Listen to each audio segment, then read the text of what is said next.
Your Excellency, central banks around the world are fighting to tame inflation. It's still a major problem globally. What impact are these price hikes having on the domestic economy here in the UAE?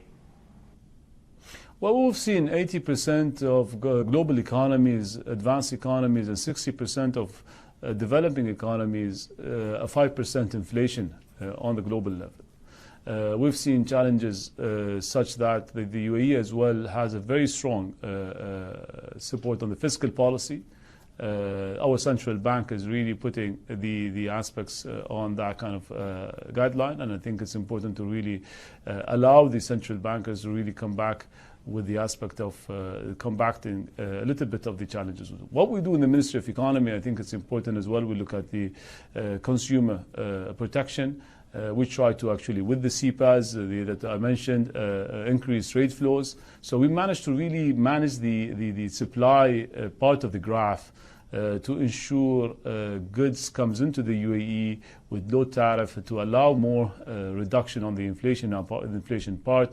That's something that we are. But one of the most important part as well is the UAE's economy is very agile. So we have adhered the last 2 years agility as a skill to make sure that we adapt to what's happening globally. Inflation will be around for the next at least 6 months.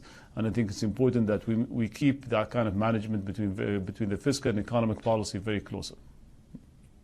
Of course, the currency peg with the USD means that the local central bank has to move in lockstep with the US Federal Reserve. So as we continue to see the Fed hiking interest rates, what impact will that have locally? Should we expect a moderation in economic growth?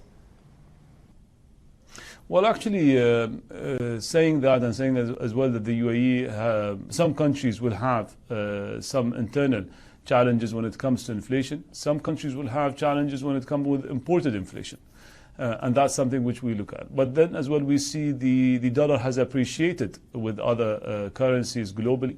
And we've seen as well that kind of as well reduce a little bit kind of the import inflation to the UAE. We've seen as well the number of monitoring tools that we really look at the central bank and the role to really put the fiscal policy and the monetary policy in the right aspects to make sure that we align and balance between fiscal, monetary and economic policy moving forward in the UAE here.